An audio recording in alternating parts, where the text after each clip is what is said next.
Hello friends. देखिए friends, Bihar शिक्षक भर्ती 4.0 के लिए ये देखिए एनसीईआरटी और एससीईआरटी बुक्स का ये निचोड़ है, जिसमें फ्रेंड्स आपको डेली प्रैक्टिस सेट मिलेगी।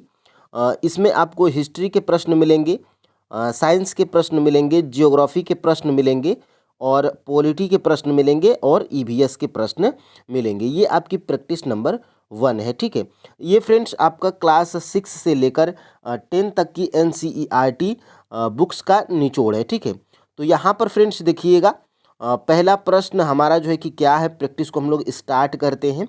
ये प्रैक्टिस आपको डेली नहीं, बीच बीच में मिला करेगी, जिसमें हम लोग लगभग जो है कि 50 प्रैक्टिस सेट करने वाले हैं। ठीक है, तो यहाँ पर फ्रेंड्स देखिएगा, पहला प्रश्न क्या है, भारतीय राष्ट्रीय कांग्रेस की स्थापना के समय भारत का वायसराय कौन था। एक प्रश्न आपका जो है कि टीआरई 3 में पूछा गया था कि बंगाल विभाजन के समय या बंगाल विभाजन को कौन से जो है कि गवर्नर जनरल द्वारा रद्द किया गया था। तो उसी बेस्ड पे हम लोग जो है कि प्रैक्टिस कर रहे हैं। भारतीय राष्ट्रीय कांग्रेस की स्थापना के समय भारत का वायसराय कौन था। ठीक है, तो देखिए फ्रेंड्स, भारतीय राष्ट्रीय कांग्रेस की स्थापना के समय भारत का वायसराय जो है कि लॉर्ड डफरिन थे।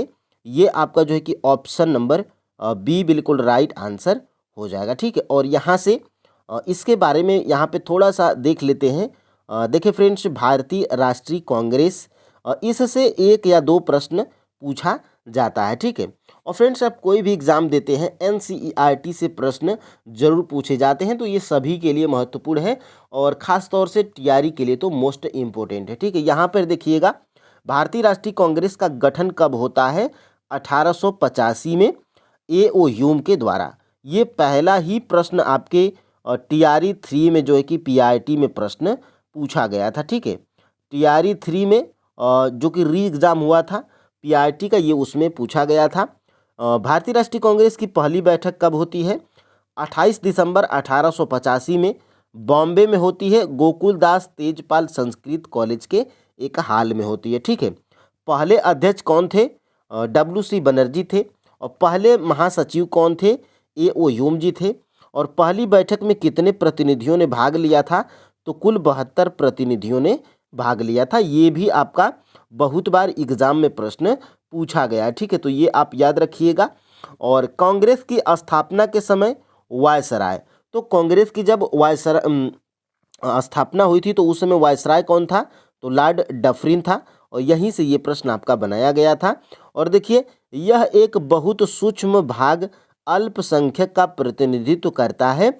ये भारतीय राष्ट्रीय कांग्रेस की जो है कि के बारे में कहा था कौन, लॉर्ड डफरिन। ठीक है, तो यहाँ से प्रश्न डायरेक्टली आपके एग्जाम में बनते हैं। अब फ्रेंड्स हम लोग आते हैं अपने दूसरे प्रश्न की तरफ। भारत में अंग्रेजों के समय में प्रथम जनगणना कब हुई थी।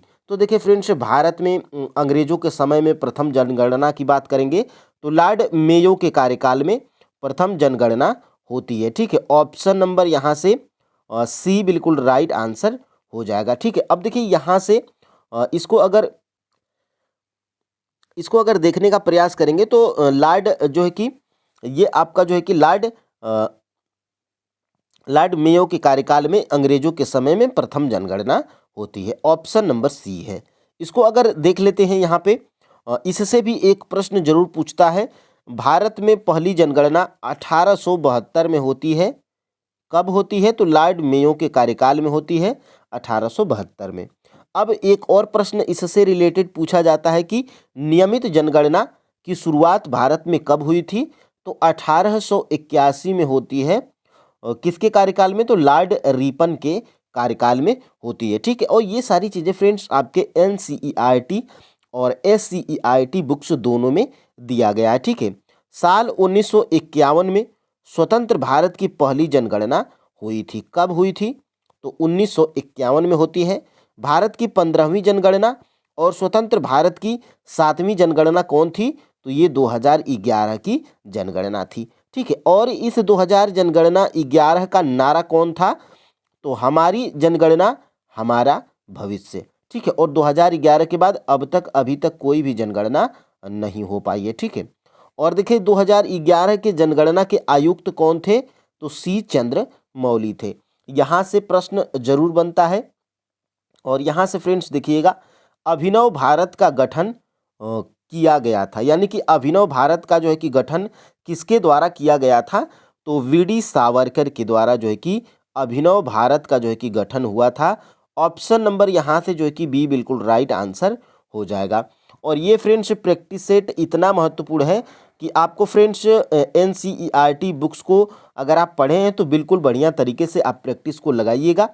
अभिनव भारत के बारे में देखिए, 1904 में अभिनव भारत का जो है कि स्थापना होता है। कहाँ पर होता है? तो नासिक महाराष्ट्र में होता है।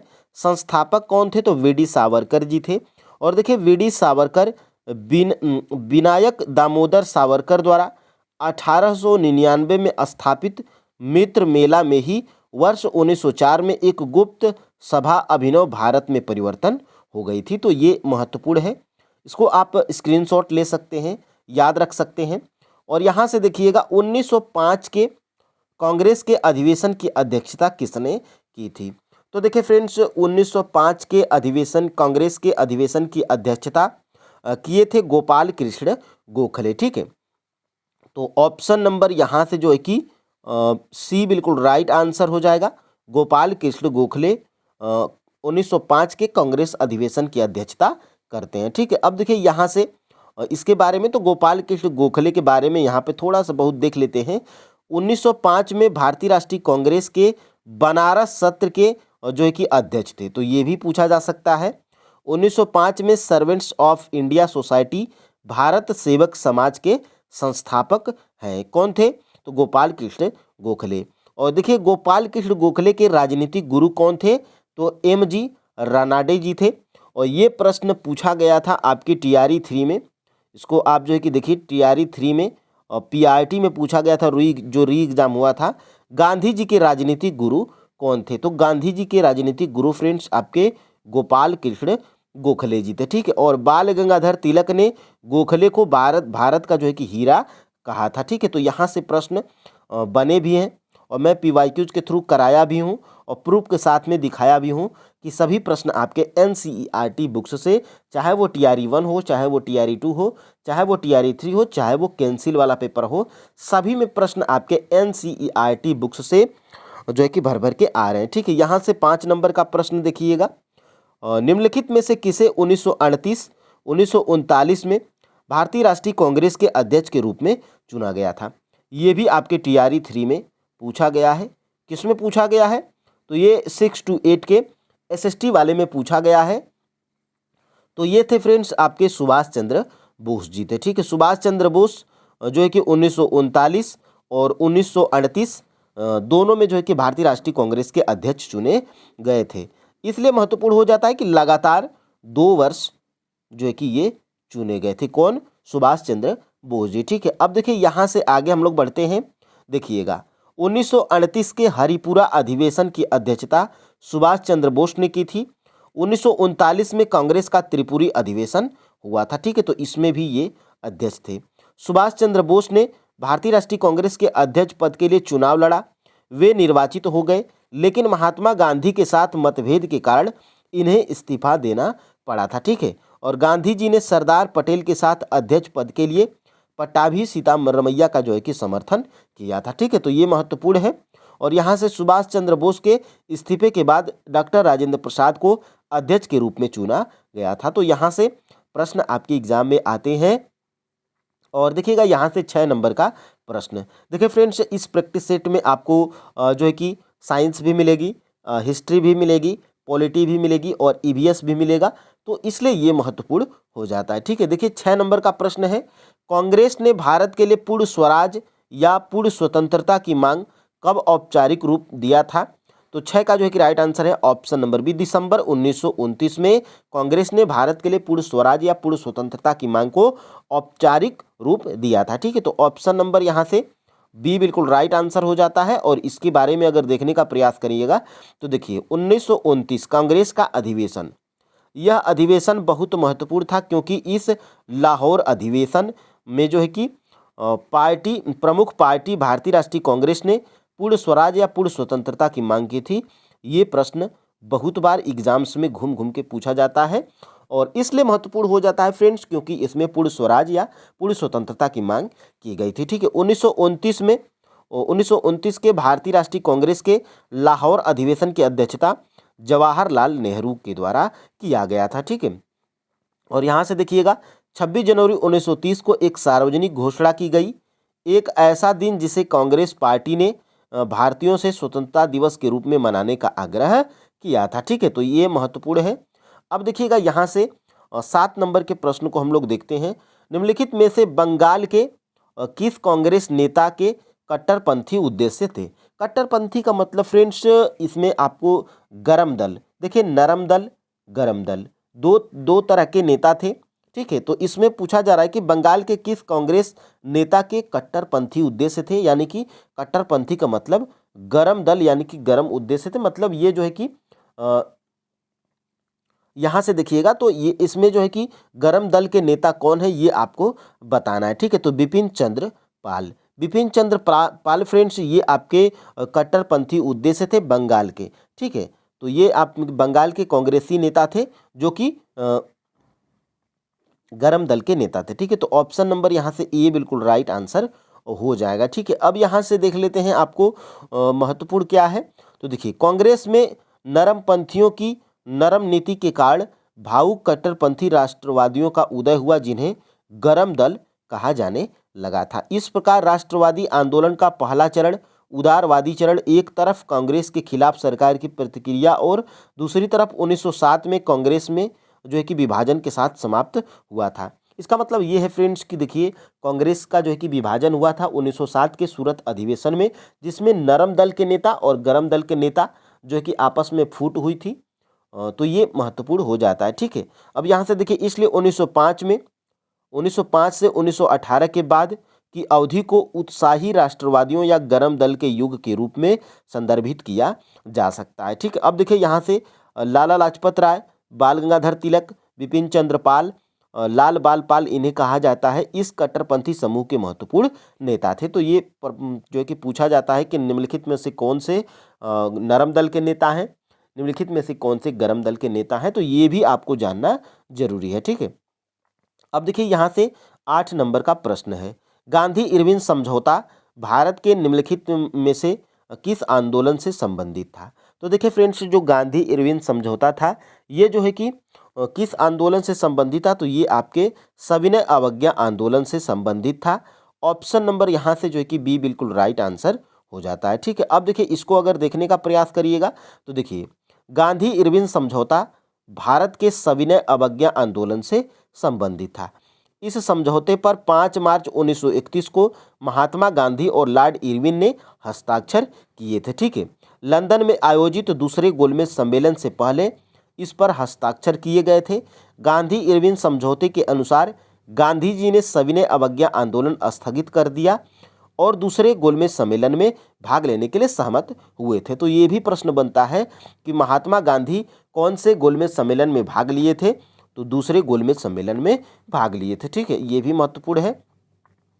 और देखिए गांधी इरविन समझौते की प्रस्तावित शर्तें क्या थी? तो ये भी पूछा जाता है कि देखिए भारतीय राष्ट्रीय कांग्रेस द्वारा दूसरे गोलमेज सम्मेलन में भाग लेना ये गांधी इरविन समझौते में प्रस्तावित शर्त थी। नमक पर लगाने वाले कर को हटाना ये जो है कि प्रस्तावित कर थी गांधी इरविन समझौते की। और भारत सरकार द्वारा जारी भारतीय राष्ट्रीय कांग्रेस की गतिविधियों पर अंकुश लगाने वाले सभी अध्यादेशों को वापस लेना था और नमक साल्ट सत्याग्रह को वापस लेना था। ठीक है, तो ये महत्वपूर्ण है। और यहाँ से फ्रेंड्स देखिएगा 9 नंबर का प्रश्न, आंध्र महिला सभा के संस्थापक कौन थे? तो देखिए आंध्र महिला सभा के संस्थापक फ्रेंड्स आपके दुर्गाबाई देशमुख थे। ऑप्शन नंबर यहाँ से जो है कि बी बिल्कुल राइट आंसर हो जाता है। ठीक है, अब यहाँ से इसको अगर देखने का प्रयास करिएगा तो देखिए दुर्गाबाई देशमुख आंध्र महिला सभा की संस्थापक थी। वह लोकप्रिय रूप से आयरन लेडी के रूप में जानी जाती थी। उन्होंने मद्रास में सविनय अवज्ञा आंदोलन के दौरान नमक सत्याग्रह का आयोजन किया और उन्हें कैद कर लिया गया था। ठीक है, वह एम्स आंध्र महिला सभा संस्थानों और अन्य महत्वपूर्ण सामाजिक कल्याण संगठनों की संस्थापक थी। उन्होंने 2 अन्य प्रमुख राष्ट्रवादियों ए के प्रकाशम और देशोधर का नागेश्वर राव की मदद से मद्रास में आंदोलन शुरू किए थे। ठीक है, अब देखिए यहाँ से आगे बढ़ते हैं। देखिए उन्होंने आंध्र महिला नमक नामक एक पत्रिका का भी संपादक किया और महिलाओं को उन पर लगाए गए अर्थहीन सामाजिक बाधाओं के खिलाफ विद्रोह करने के लिए प्रेरित किया। वह संविधान सभा की सदस्य भी थी। समाज को उनकी सेवा के लिए स्वतंत्रता के बाद उन्हें ताम्रपात्र और पाल हाफमैन पुरस्कार से सम्मानित किया गया था। किनको? तो ये फ्रेंड्स आपकी जो है कि कौन थी? तो ये आपके जो है कि दुर्गाबाई देशमुख थी। ठीक है, अब देखिएगा यहाँ से आगे हम लोग बढ़ते हैं। भारतीय राष्ट्रीय कांग्रेस की पहली महिला अध्यक्ष कौन थी? तो देखिए फ्रेंड्स, भारतीय राष्ट्रीय कांग्रेस की पहली महिला अध्यक्ष फ्रेंड्स आपकी एनी बेसेंट थी। ऑप्शन नंबर यहाँ से जो है कि सी बिल्कुल राइट आंसर हो जाएगा। अब ये प्रश्न बनता है कि भारतीय राष्ट्रीय कांग्रेस की प्रथम भारतीय महिला अध्यक्ष कौन थी? तो वो थी आपकी सरोजनी नायडू जी। ठीक है, अब यहाँ से ये फैक्ट आपका क्लियर होगा। देखिए एनी बेसेंट भारतीय राष्ट्रीय कांग्रेस की पहली महिला अध्यक्ष थी। उन्होंने 1917 के कलकत्ता अधिवेशन में भारतीय राष्ट्रीय कांग्रेस की अध्यक्षता की थी। वह भारतीय राष्ट्रीय कांग्रेस की प्रमुख सदस्य भी थी। उन्होंने 1916 में होम रूल लीग की स्थापना भी की थी। वह पहली बार 1893 में भारत आई और भारतीय राष्ट्रीय आंदोलन में शामिल हो गई थी। ठीक है, अब देखिए यहाँ से सरोजनी नायडू की बात अब मैं ऊपर बताया था कि वह भारतीय राष्ट्रीय कांग्रेस की पहली भारतीय महिला थी। कौन? सरोजनी नायडू। तो सिर्फ अगर प्रथम भारतीय महिला अध्यक्ष पूछा जाएगा कि भारतीय राष्ट्रीय कांग्रेस का, तो वो थी आपकी एनी बेसेंट थी। लेकिन अगर प्रथम भारतीय महिला की बात की जाएगी तो वो सरोजनी नायडू हैं। 1925 में कानपुर अधिवेशन में भारतीय राष्ट्रीय कांग्रेस की अध्यक्ष बनी थी। उन्हें कविता लेखन के क्षेत्र में उनके योगदान के लिए नाइटिंगेल ऑफ इंडिया का खिताब भी मिला था। भारत कोकिला इनको कहा जाता है सरोजनी नायडू को। वह भारत के प्रभुत्व में गवर्नर का जो है कि पद संभालने वाली पहली महिला है। वह 1947 में संयुक्त प्रांत की गवर्नर बनी थी। तो यहाँ से प्रश्न डायरेक्टली आपके एग्जाम में बनते हैं। बंगाल में द्वैध शासन प्रणाली की शुरुआत किसने की थी?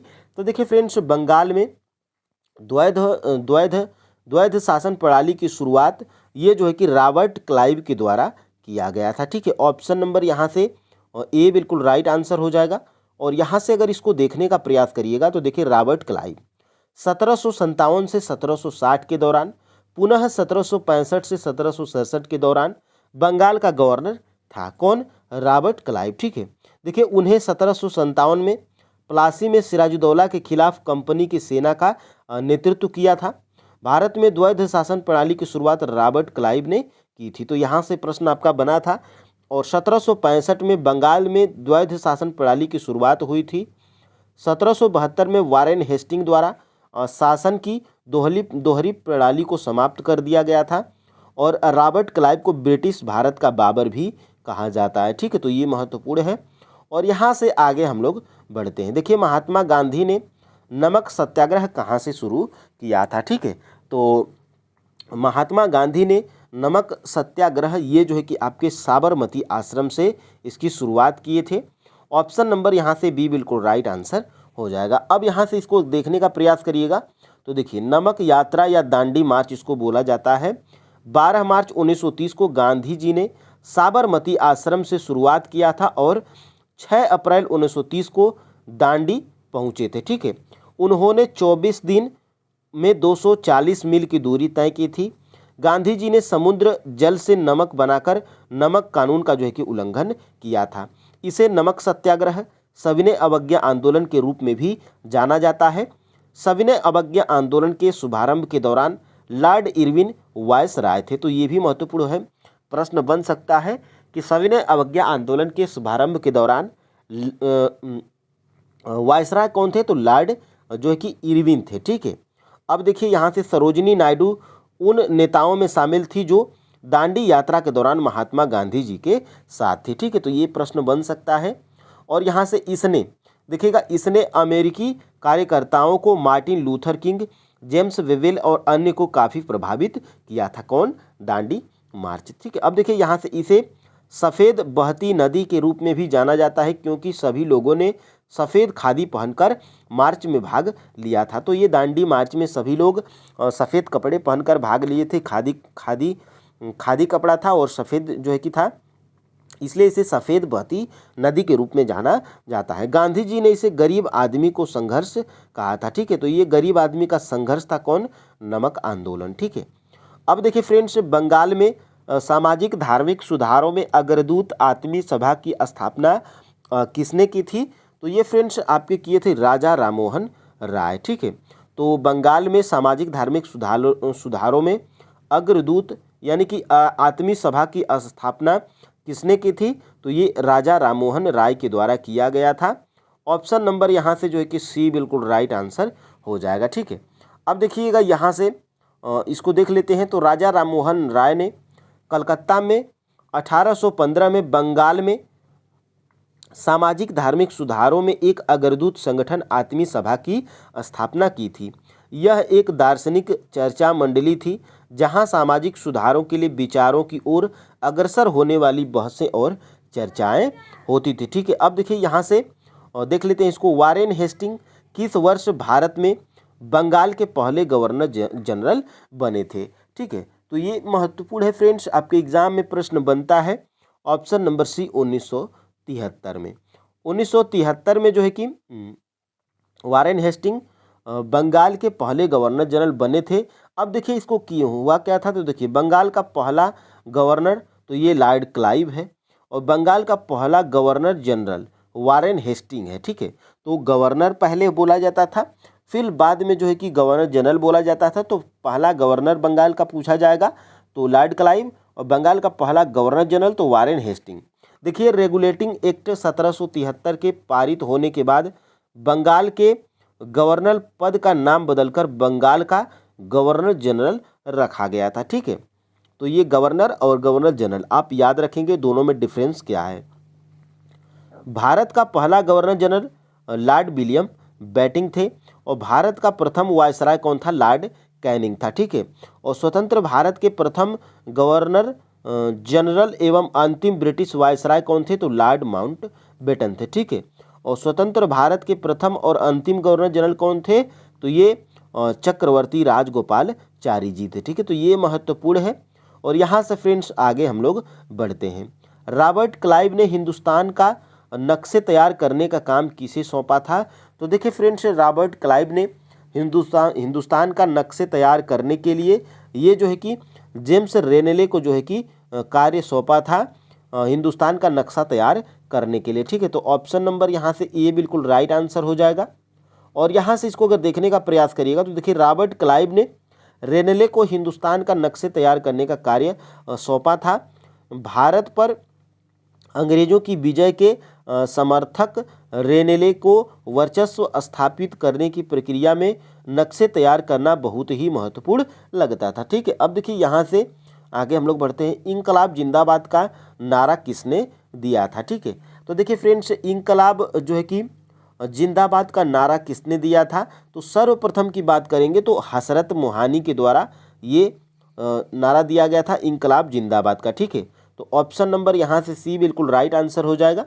और देखिए इसी नारे को कौन दोहराए थे? तो देखिए मौलाना हसरत मोहानी, जिन्होंने पहली बार वर्ष 1921 में इस नारे की शुरुआत की थी, एक प्रसिद्ध स्वतंत्रता सेनानी और उर्दू कवि थे। कौन? मौलाना हसरत मोहानी। देखिए भारत में स्वतंत्रता आंदोलन के दौरान क्रांतिकारियों का क्रांतिकारी नारा इंकलाब जिंदाबाद था। ठीक है, यह Hindustan socialist Republican association HSRA का आधिकारिक नाम था। ठीक है, देखिए 1929 में केंद्रीय विधान परिषद में बम फेंकते समय भगत सिंह और BK दत्त द्वारा इंकलाब जिंदाबाद का नारा लगाया गया था। तो ये महत्वपूर्ण है, कंफ्यूज आप नहीं होंगे। अब देखिए फ्रेंड्स आगे हम लोग बढ़ते हैं। देखिएगा यहाँ से भारतीय क्रांति की जननी के रूप में किसे जाना जाता है? तो भारतीय क्रांति की जननी के रूप में फ्रेंड्स मैडम भीकाजी कामा को जाना जाता है। ऑप्शन नंबर यहाँ से जो है कि ये बिल्कुल राइट आंसर हो जाएगा। ठीक है, अब देखिएगा यहाँ से आगे हम लोग बढ़ते हैं और देखिए मैडम भीकाजी कामा को भारतीय क्रांति की जननी कहा जाता है।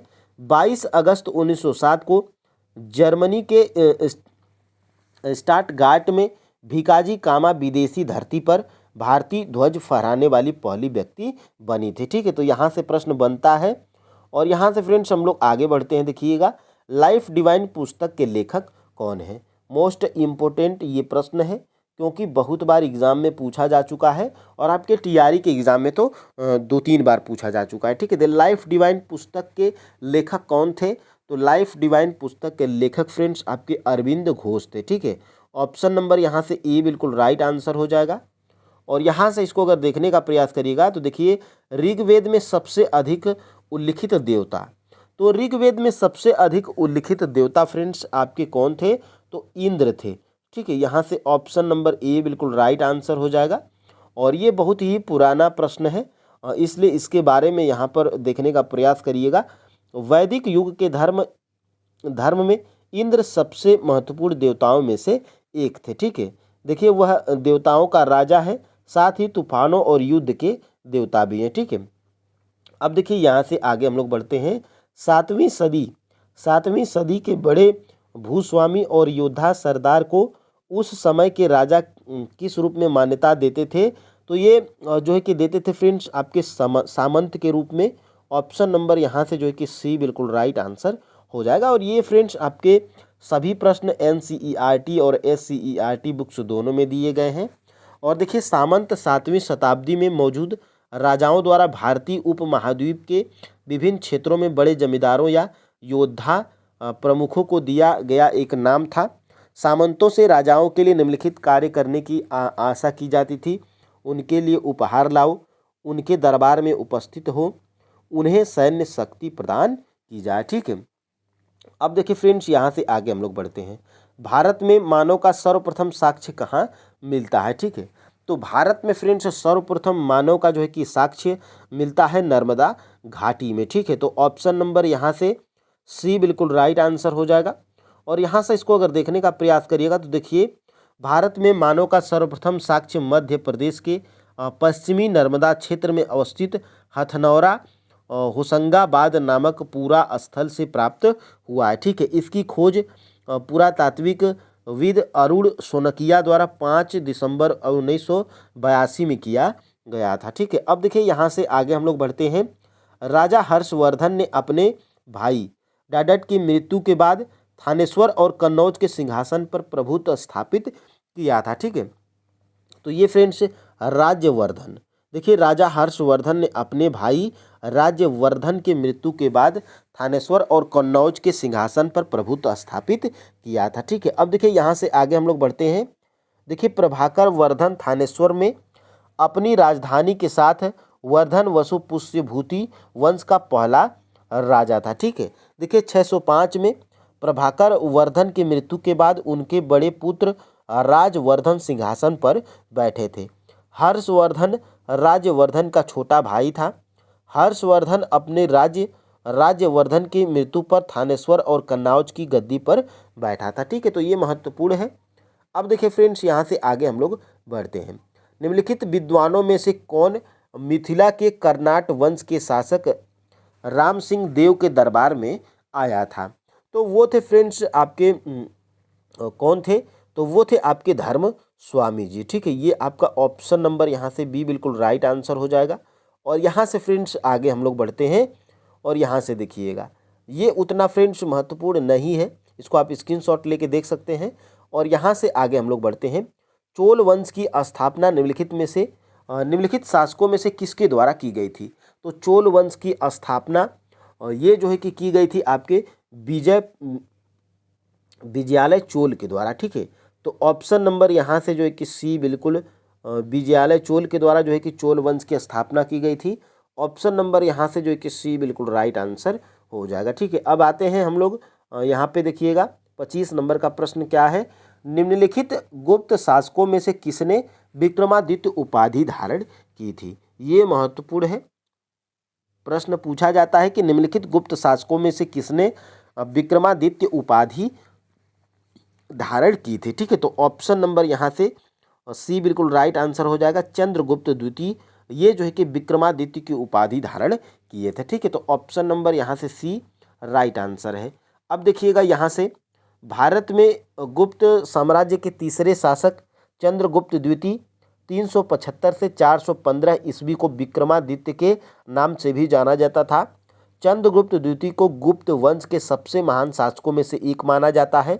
शकों, देखिए शकों पर विजय प्राप्त करने के बाद उन्होंने विक्रमादित्य की उपाधि धारण की थी। ठीक है, भारतीय इतिहास में भारत के कई अन्य राजाओं ने भी विक्रमादित्य की उपाधि धारण की थी, जिनमें सम्राट हेमचंद्र विक्रमादित्य, जो कि हेम के नाम से प्रसिद्ध थे, ये भी शामिल हैं। ठीक है, तो ये महत्वपूर्ण है। और देखिएगा फ्रेंड्स, यहाँ से आपका साइंस आता है और ये सभी आपके NCERT के प्रश्न हैं जो कि एग्जाम में डायरेक्टली बनते हैं। देखिएगा, पित्ताशय में उपस्थित पत्थर या पथरी निम्नलिखित में से किसका पाचन प्रभावित करता है? आपने देखा होगा, आप सुने होंगे कि किसी को पथरी हो गया। ठीक है, तो ये पित्ताशय में उपस्थित पत्थर, इसको पथरी बोला जाता है। निम्नलिखित में से किसका पाचन प्रभावित करता है? तो ये जो है कि वसा का जो है कि पाचन प्रभावित करता है। जो पित्ताशय में उपस्थित पथरी या पत्थर होता है, ये वसा के पाचन को जो है कि प्रभावित करता है। ठीक है, तो ऑप्शन नंबर यहाँ से बी बिल्कुल राइट आंसर हो जाएगा। और यहाँ से देखिएगा, पित्ताशय यकृत से उत्पन्न पित्त रस का भंडारण करता है। ठीक है, पित्ताशय के अंदर पित्त अवयवों के संगठन से बना हुआ रक्ताकृत जमाव ही पित्त या पथरी है। ठीक है, देखिए पित्त की पथरी वसायुक्त भोजन के पाचन में समस्या उत्पन्न करती है। ठीक है, अब देखिए फ्रेंड्स, यहाँ से हम लोग आगे बढ़ते हैं और देखते हैं सुक्रोज के जल अपघटन से बनता है। यानी कि सुक्रोज के जल अपघटन से क्या बनता है? तो देखिए फ्रेंड्स, सुक्रोज के जल अपघटन से बनता है आपका ग्लूकोज और फ्रक्टोज। ठीक है, तो ये महत्वपूर्ण है। ऑप्शन नंबर यहाँ से सी बिल्कुल राइट आंसर हो जाएगा। और यहाँ से देखिएगा, यहाँ से क्या है? देखिए, सुक्रोज के जल अपघटन से ग्लूकोज और फ्रक्टोज बनता है। ठीक है, सुक्रोज एक डाइसैकेराइड जिसमें एक ग्लूकोज अणु और एक फ्रक्टोज अणु होता है। ठीक है, सुक्रोज का जल अपघटन सुक्रोज या इन्वर्टेज एंजाइम द्वारा होता है। सुक्रोज के जल अपघटन की अभिक्रिया इस प्रकार है। ठीक है, तो ये देखिए एल्कोहल है और ये आपका फ्रक्टोज है। ठीक है, तो ये आपका बनता है। और यहाँ से फ्रेंड्स प्रश्न आपके एग्जाम में भी बनता है। ठीक है, अब देखिए यहाँ से मानव शरीर में पाचन का अधिकांश भाग किस अंग में संपन्न होता है? ठीक है, तो देखिए फ्रेंड्स, मानव शरीर में जो है कि पाचन का अधिकांश भाग ये जो है कि किस में संपन्न होता है? तो ये होता है फ्रेंड्स आपका छोटी आंत में। ठीक है, ऑप्शन नंबर यहाँ से जो है कि सी बिल्कुल राइट आंसर हो जाएगा। ठीक है, अब देखिए यहाँ से देखिएगा, मानव शरीर में पाचन, यानी कि यहाँ पे पाचन का अधिकांश भाग छोटी आंत में जो है कि में संपन्न होता है। इसके अलावा पचे हुए पदार्थों का अवशोषण मुख्य छोटी आंत में ही होता है। ठीक है, हालांकि भोजन का पाचन मनुष्य में मुंह से ही प्रारंभ हो जाता है। मुंह से जो है कि प्रारंभ होकर बड़ी आंत तक जो है कि चलता रहता है। ठीक है, यानी कि यहीं से पाचन स्टार्ट हो जाता है और यहाँ तक पाचन आपका चलता है। ठीक है, यहाँ तक। अब देखिए फ्रेंड्स, यहाँ से हम लोग आगे बढ़ते हैं। ठीक है, और यहाँ से देखते हैं, देखिए निम्न में से कौन सा गर्म रक्त वाला जानवर है? देखिए फ्रेंड्स, TRE 3 में PIT में ये प्रश्न आपका पूछा गया था कि निम्न में से कौन सा गर्म रक्त वाला जानवर है। ठीक है, तो गर्म रक्त वाला जानवर फ्रेंड्स आपका देखिए इसमें चमगादड़ है। ऑप्शन नंबर यहाँ से सी बिल्कुल राइट आंसर हो जाएगा। ठीक है, अब देखिए फ्रेंड्स, गर्म रक्त वाला और ठंडा रक्त वाला ये होते क्या हैं? तो देखिए सबसे पहले गर्म रक्त वाले जानवर, देखिए गर्म रक्त वाले जानवर वे होते हैं जो अपने शरीर के आंतरिक तापमान को बनाए रखने की क्षमता रखते हैं। इन जानवरों के शरीर का तापमान बाहरी वातावरण में तापमान में उतार चढ़ाव के साथ बहुत ज़्यादा नहीं बदलता है। ठीक है, जैसे इसके देखिए गर्म रक्त वाले जानवरों में पक्षी होते हैं, स्तनधारी होते हैं। ठीक है, गर्म रक्त वाले जानवरों के उदाहरण है। ठीक है, अब देखिए ठंडे रक्त वाले जानवर, वे अपने आंतरिक शरीर के तापमान को स्थिर नहीं रखते हैं और बाहरी पर्यावरण के तापमान में परिवर्तन के साथ अपने तापमान को बदलते रहते हैं। ठीक है, इसमें कौन कौन से आते हैं? तो देखिए मछली आ जाती है, सरीसृप, उभयचर और कीट शीत रक्त वाले जानवरों के उदाहरण हैं। ठीक है, अब देखिए फ्रेंड्स, यहाँ से आगे हम लोग बढ़ते हैं। वाहनों में लगे साइड मिरर किस प्रकार के दर्पण होते हैं? ये भी आपका TRE 3 में पूछा गया प्रश्न है। और ये आपका क्लास 10th के NCERT साइंस में दिया गया है। ठीक है, तो ये महत्वपूर्ण है। और वाहनों में लगे साइड मिरर किस प्रकार के दर्पण होते हैं? तो ये फ्रेंड्स आपके उत्तल दर्पण होते हैं। यहाँ पे ऑप्शन नंबर ए बिल्कुल राइट आंसर हो जाएगा। ठीक है, अब देखिए यहाँ से आगे हम लोग बढ़ते हैं। देखिएगा, उत्तल दर्पण का इस्तेमाल कारों, ट्रकों, बसों के साइड व्यू मिरर के रूप में किया जाता है। ठीक है, और उत्तल दर्पण बड़े क्षेत्र की वस्तुओं को छोटा प्रतिबिंब बनाता है। उत्तल दर्पण का दृष्टि क्षेत्र बहुत ज़्यादा होता है क्योंकि यह बाहर की ओर वक्रित होता है। ठीक है, उत्तल दर्पण हमेशा सीधा प्रतिबिंब बनाता है, भले ही वह छोटा हो। ठीक है, उत्तल दर्पण की वजह से ड्राइवर अपने पीछे के बड़े क्षेत्र को देख पाता है और सुरक्षित रूप से गाड़ी चला पाता है। ठीक है, अब देखिए फ्रेंड्स, यहाँ से खाद्य श्रृंखला के किस स्तर में सबसे अधिक ऊर्जा होती है? अब यहाँ से EVS का प्रश्न आपका आता है और ये आपके क्लास 10th की NCERT साइंस से उठाया गया है। ठीक है, खाद्य श्रृंखला के किस स्तर में सबसे अधिक ऊर्जा होती है? तो ये उत्पादक में सबसे अधिक ऊर्जा होती है। ठीक है, तो ऑप्शन नंबर यहाँ से जो है कि बी बिल्कुल राइट आंसर हो जाएगा। और उत्पादक में कौन कौन से आते हैं? तो देखिए, खाद्य श्रृंखला के प्रथम पोषी स्तर उत्पादक में सबसे अधिक ऊर्जा होती है। उत्पादक प्रकाश संश्लेषक जीव होते हैं जैसे पादप, लवक, और देखिए यहाँ पे हरे पौधे, शैवाल, कुछ प्रकार के बैक्टीरिया। ठीक है, ये जीव सूर्य से ऊर्जा लेते हैं और उन्हें कार्बनिक शर्करा में बदल देते हैं। उन्हें स्वपोषी कहा जाता है क्योंकि आटो का मतलब है फ्रेंड्स स्वयं और ट्राफ का मतलब है भोजन। ठीक है, तो ऑटोट्रॉफ्स। ठीक है, देखिए उत्पादक के स्तर पर सबसे ज़्यादा ऊर्जा होती है। ठीक है, हालांकि इस स्तर से कुल ऊर्जा का 10% ही अगले स्तर तक जाता है, बाकी ऊर्जा उत्पादक का इस्तेमाल करते हैं या फिर गर्मी के रूप में पर्यावरण में चली जाती है। ठीक है, अब इसका मतलब ये है फ्रेंड्स कि इसको अगर देखने का प्रयास करिएगा तो देखिए ये आपके उत्पादक हैं। ठीक है, और जैसे जैसे ऊर्जा आगे बढ़ती है वैसे ऊर्जा का क्या होता है, ह्रास होता है, यानी कि ऊर्जा कम होती है।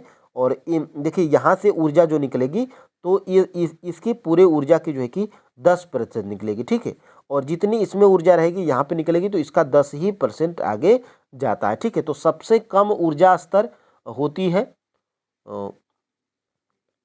यहाँ पे तृतीयक उपभोक्ता में। ठीक है, और यहाँ से उत्पादक में जिसमें पेड़ पौधे आते हैं इसमें सबसे अधिक ऊर्जा होती है। ठीक है, जैसे इसमें देखिए लिखा भी गया है 10%। ठीक है, तो 100% और 100% का 10%, 10% और 10 का जो है कि 1% और 1 का 0.1% और इसका जो है कि 0.01%। ठीक है, तो ये महत्वपूर्ण है। यहाँ से प्रश्न जो है कि बनता है। देखिए किसी भी पारिस्थितिकी तंत्र में ऊर्जा का पिरामिड होता है। ठीक है, तो देखिए किसी भी पारिस्थितिकी तंत्र में ऊर्जा का पिरामिड कैसा होता है? तो हमेशा जो है कि सीधा होता है। ऑप्शन नंबर यहाँ से जो है कि ए बिल्कुल राइट आंसर हो जाएगा। जैसे ये आपको दिख रहा है हमेशा सीधा होता है, एक दिशिक होता है, ऊर्जा एक दिशिक होती है, जो कि TRE 1 में प्रश्न पूछा गया था। देखिए ऊर्जा का पिरामिड हमेशा सीधा होता है क्योंकि ऊर्जा का प्रवाह उत्पादक से उपभोक्ता की स्तर तक एक दिशी होता है, यानी कि ये आपका जो है कि है, और यहाँ पे आपका क्या होता है, उत्पादक होता है। ठीक है, तो यही कहा गया है कि उत्पादक से उपभोक्ता की ओर, प्रथम उपभोक्ता, द्वितीय उपभोक्ता, तृतीय उपभोक्ता, तो ये उत्पादक से उपभोक्ता की ओर होता है। ठीक है, अब देखिएगा ऊर्जा की मात्रा उत्पादकों में अधिकतम होती है।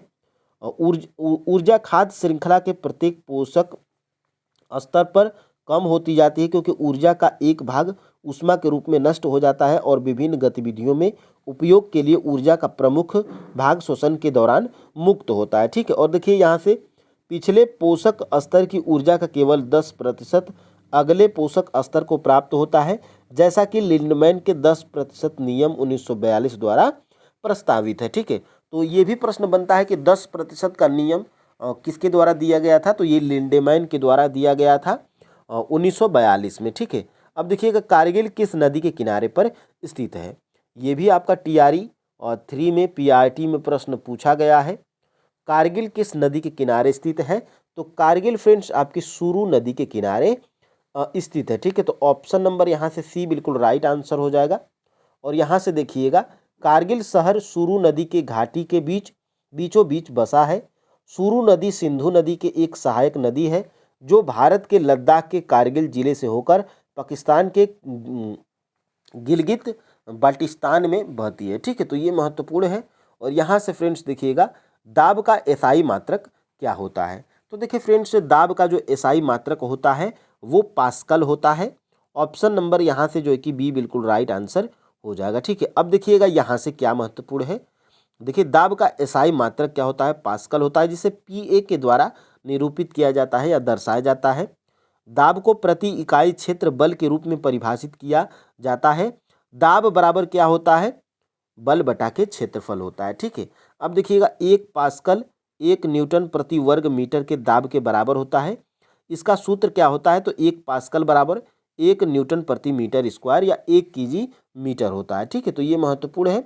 और यहाँ से देखिएगा, सेमीकंडक्टर में उसके प्रयोग के आधार पर उपयुक्त अशुद्धियाँ किस लिए मिलाई जाती हैं। तो ये है फ्रेंड्स आपका जो है कि उसकी विद्युत चालकता बढ़ाने के लिए सेमीकंडक्टर का जो है कि प्रयोग किया जाता है। ऑप्शन नंबर यहाँ से जो है कि ए बिल्कुल राइट आंसर हो जाएगा। ठीक है, अब देखिए यहाँ से देखिएगा, अर्धचालक यानी कि सेमीकंडक्टर। देखिए, पदार्थों की विद्युत चालकता ताप के बढ़ाने पर बढ़ती है तथा ताप के घटाने पर घटती है। परम शून्य ताप पर अर्धचालक यानी कि सेमीकंडक्टर पदार्थ आदर्श अचालक की भांति व्यवहार करते हैं। अर्धचालक पदार्थ के कुछ उदाहरण यहाँ पे देखिएगा, सिलिकॉन है, जर्मेनियम है, गैलियम है और आर्सेनाइड है। ठीक है, तो ये महत्वपूर्ण है। अर्धचालक यानी कि सेमीकंडक्टर के कुछ उदाहरण है। ठीक है, अब देखिएगा यहाँ से, हाइड्रोजन बम आधारित रिएक्टर बनाया था। देखिए, हाइड्रोजन बम आधारित रिएक्टर बनाया था, तो ये जो है कि किस पर बनाया गया था, तो ये जो है कि बनाया गया था फ्रेंड्स आपके नाभिकीय संलयन के आधार पर बनाया गया था हाइड्रोजन बम। ठीक है, तो ऑप्शन नंबर यहाँ से ए बिल्कुल राइट आंसर हो जाएगा। और यहाँ से इसको अगर देखने का प्रयास करिए, देखिए हाइड्रोजन बम, देखिए इस बम का निर्माण एडवर्ड टेलर ने किया था। इस बम का आविष्कार अमेरिकी वैज्ञानिक द्वारा 1952 में किया गया था। यह एक नाभिकीय संलयन की प्रक्रिया पर आधारित ठीक है, आधारित है। ठीक है, अब देखिए यहाँ से, फ्यूज किस सिद्धांत पर कार्य करता है। सबसे पहले ये आपकी क्लास 10th की एनसीईआरटी साइंस से प्रश्न उठाया गया है, ये आपको बता दे रहा हूँ। और देखिए, ये आपके टीआरई 3 में प्रश्न पूछा गया था, जो री एग्जाम हुआ था, ये आपके पीआरटी में। ठीक है, तो फ्यूज किस सिद्धांत पर कार्य करता है, तो फ्यूज जो है कि आपका विद्युत धारा के उत्पन्न ऊष्मा यानी कि विद्युत धारा के तापी प्रभाव पर कार्य करता है। ऑप्शन नंबर यहाँ से जो है कि बी बिल्कुल राइट आंसर हो जाएगा। ठीक है, और यहाँ से देखिएगा, एक फ्यूज विद्युत धारा के ऊष्मीय प्रभाव के सिद्धांत पर कार्य करता है। फ्यूज तार का प्रयोग वैद्युत परिपथ में शॉर्ट सर्किट या अति भारण के दौरान उपकरणों को क्षतिग्रस्त होने से बचाने के लिए किया जाता है, जिसका अभिलाक्षणिक गुण उच्च प्रतिरोधक या निम्न गलनांक होना चाहिए। देखिए फ्रेंड्स, इसका मतलब ये है कि ये विद्युत फ्यूज का मतलब ये होता है कि देखिए, विद्युत फ्यूज इसीलिए इसका प्रयोग किया जाता है ताकि कोई भी, मान लीजिए कि आपका टीवी हो, कूलर हो, फ्रिज हो, तो उसमें विद्युत फ्यूज का इसलिए प्रयोग किया जाता है कि ताकि लाइट आपकी कम और ज़्यादा हो तो वो फ्यूज क्या होता है, जो कि निम्न गलनांक होता है, तो वो जो है कि जैसे ही लाइट ज़्यादा होती है तो वो गल जाता है और आपका जो है कि उपकरण जलने से, खराब होने से बच जाता है। ठीक है, देखिए, फ्यूज तार उच्च प्रतिरोधक के कारण ही अत्यधिक धारा प्रभाव के दौरान तापमान के बढ़ जाने के कारण पिघल जाता है। ठीक है, अब देखिए यहाँ से, निम्नलिखित में से कौन सी एक समिति ने नागरिकों के मूल कर्तव्य को 1976 ईस्वी में सम्मिलित करने की अनुशंसा की थी। अब यहाँ से आपके पॉलिटी के प्रश्न आते हैं और यहाँ से देखिएगा, स्वर्ण सिंह समिति। देखिए फ्रेंड्स, आपके जो है कि स्वर्ण सिंह समिति जो कि नागरिकों के मूल कर्तव्यों को 1976 ईस्वी में सम्मिलित करने की अनुशंसा की थी। ठीक है, तो ऑप्शन नंबर यहाँ से बी बिल्कुल राइट आंसर हो जाएगा। और यहाँ से इसको अगर देखने का प्रयास करिएगा तो देखिए, स्वर्ण सिंह समिति की अनुशंसा पर 42वां संविधान संशोधन 1976 के अंतर्गत नागरिकों को मूल कर्तव्यों को सम्मिलित किया था। ठीक है, यहाँ से देखिएगा, मौलिक कर्तव्यों का विचार रूस के संविधान के यानी कि तत्कालीन सोवियत संघ से प्रेरित है। ठीक है, यानी कि मौलिक कर्तव्य जो है कि ये रूस के संविधान से जो है कि लिया गया है और इन्हें 42वें संविधान संशोधन 1976 द्वारा स्वर्ण सिंह समिति की सिफारिश पर संविधान के भाग 4A यानी कि 4A में शामिल किया गया था। ठीक है, देखिए, मूल रूप से मौलिक कर्तव्यों की संख्या 10 थी, बाद में 86वें संविधान संशोधन अधिनियम 2002 के माध्यम से एक और कर्तव्य जोड़ा गया है। ठीक है, सभी 11 कर्तव्य संविधान के अनुच्छेद 51 ए यानी कि 51 ए के भाग 4 में सूचीबद्ध है। ठीक है, तो ये महत्वपूर्ण है। और यहाँ से फ्रेंड्स इसको अगर आगे देखने का प्रयास करिएगा तो देखिए यह किसने कहा है, यह किसने कहा है कि प्रजातंत्र ऐसा शासन है जिसमें प्रत्येक व्यक्ति भाग लेता है। ठीक है, तो यह कथन किसका है, तो यह कथन फ्रेंड्स आपका प्रो सीले का जो है कि कहा गया था कि प्रजातंत्र ऐसा शासन है जिसमें प्रत्येक व्यक्ति भाग लेता है। ठीक है, तो प्रो सीले आप याद रखिएगा, ऑप्शन नंबर सी। और यहाँ से देखिएगा भारतीय संविधान को वकीलों का स्वर्ग किसने कहा था, ये आपके जो है कि 6 to 8 में ये प्रश्न एसएसटी में टीआरई 3 में ये प्रश्न आपका पूछा गया है। भारतीय संविधान को वकीलों का स्वर्ग किसने कहा था, तो भारतीय संविधान को जो है कि वकीलों का स्वर्ग ये कहे थे फ्रेंड्स आपके आइवर जेनिंग्स। ठीक है, आइवर जेनिंग्स के द्वारा कहा गया था भारतीय संविधान को वकीलों का स्वर्ग। ठीक है, तो ऑप्शन नंबर यहाँ से सी बिल्कुल राइट आंसर हो जाएगा। और यहाँ से इसको देखने का प्रयास करिएगा तो देखिए सर विलियम आइवर जेनिंग्स एक ब्रिटिश वकील और अकादमिक थे। ठीक है, उन्होंने भारत के संविधान को वकीलों का स्वर्ग कहा क्योंकि संविधान निर्माताओं द्वारा अपनाई गई कानूनी भाषा और वाक्यांश विज्ञान इसे एक जटिल दस्तावेज बनाता है। ठीक है, इसकी लंबाई और विस्तृत कानूनी भाषा के कारण यह भारतीय संविधान की आलोचना है। ठीक है, तो ये महत्वपूर्ण है। और यहाँ से देखिएगा निम्नलिखित में से कौन प्रांतीय संविधान समिति का अध्यक्ष था, तो देखिए फ्रेंड्स प्रांतीय संविधान समिति का अध्यक्ष कौन था, तो ये थे फ्रेंड्स आपके सरदार पटेल थे। ठीक है, ऑप्शन नंबर यहाँ से जो है कि आपका राइट आंसर क्या हो जाएगा, ऑप्शन नंबर सी, प्रांतीय संविधान समिति का अध्यक्ष सरदार पटेल थे। और यहाँ से देखिएगा केंद्रीय शक्ति समिति के जो है कि केंद्रीय समिति के जो है कि अध्यक्ष कौन थे, तो केंद्रीय समिति के जो है कि अध्यक्ष थे आपके फ्रेंड्स आपके कौन थे, तो जवाहरलाल नेहरू थे। ठीक है, और केंद्रीय संविधान समिति तो जवाहरलाल नेहरू, प्रांतीय संविधान समिति सरदार पटेल, प्रारूप समिति के अध्यक्ष जो कि मोस्ट इम्पोर्टेंट है डॉक्टर भीमराव अंबेडकर। और देखिएगा मौलिक अधिकारों, अल्पसंख्यों और जनजाति बहिष्कृत क्षेत्रों पर सलाहकार समिति के अध्यक्ष कौन थे, सरदार पटेल थे। तदर्थ राष्ट्रीय ध्वज पर समिति के अध्यक्ष कौन थे, राजेंद्र प्रसाद जी। ठीक है, अब देखिए यहाँ से आगे हम लोग बढ़ते हैं। निम्नलिखित में से किस वर्ष में सामान्य पारिश्रमिक अधिनियम पारित किया गया था, तो देखिए फ्रेंड्स ये आपका जो है कि राइट आंसर है ऑप्शन नंबर सी 1976, यानी कि ऑप्शन नंबर सी बिल्कुल राइट आंसर हो जाएगा। और यहाँ से देखते हैं इसको, देखिएगा कौन से शहर स्वर्णिम चतुर्भुज राजमार्ग से जुड़ा है, ये आपकी क्लास 10th की एनसीईआरटी जियोग्राफी से उठाया गया है। और ये देखिए कौन से शहर स्वर्णिम चतुर्भुज राजमार्ग से जुड़ा है, और ये आपका टीआरई 3 में प्रश्न पूछा गया था, किसमें, जो टीआरई 3 री एग्जाम हुआ था पीआरटी में ये प्रश्न आपका पूछा गया है। ठीक है, तो देखिएगा कौन से शहर स्वर्णिम चतुर्भुज राजमार्ग से जुड़े हैं, तो ये जुड़े हैं फ्रेंड्स आपके दिल्ली, मुंबई, चेन्नई और कोलकाता, यानी कि ऑप्शन नंबर यहाँ से बी बिल्कुल राइट आंसर हो जाएगा। ठीक है, अब देखिए यहाँ से आगे हम लोग बढ़ते हैं। 1999 में तत्कालीन प्रधानमंत्री अटल बिहारी वाजपेयी ने स्वर्णिम चतुर्भुज राजमार्ग परियोजना की आधारशिला रखी थी, तो ये भी प्रश्न बन सकता है। और देखिए स्वर्णिम चतुर्भुज भारत की सबसे लंबी सड़क परियोजना है और दुनिया का 5वां सबसे लंबा राजमार्ग है। ठीक है, यह 4 प्रमुख शहरों, देखिए 4 प्रमुख शहरों दिल्ली, मुंबई और चेन्नई और कोलकाता को ये जोड़ता है, और ये जो है कि आपका चतुर्भुज बन जाता है, इसीलिए इसको जो है कि बोला जाता है। ठीक है, अब देखिए यहाँ से आगे हम लोग बढ़ते हैं। निम्नलिखित में से कौन सा एक कवक मुर्गी रोग है, ठीक है, तो इनमें से जो है कि निम्नलिखित में से कौन सा एक कवक मुर्गी रोग है, तो ये है फ्रेंड्स आपका जो है कि आपका राइट आंसर है कैंडिओसिस। ठीक है, तो ऑप्शन नंबर यहाँ से जो है कि सी बिल्कुल राइट आंसर हो जाएगा। ठीक है, अब देखिए यहाँ से आगे हम लोग बढ़ते हैं। 42 का भी 42 का भी यहाँ से स्वर्णिम चतुर्भुज देख लेते हैं, इसका 42 का बी है। ठीक है, हाँ ठीक है। अब देखिए यहाँ से हम लोग आगे बढ़ते हैं, ये हमारा हो गया है।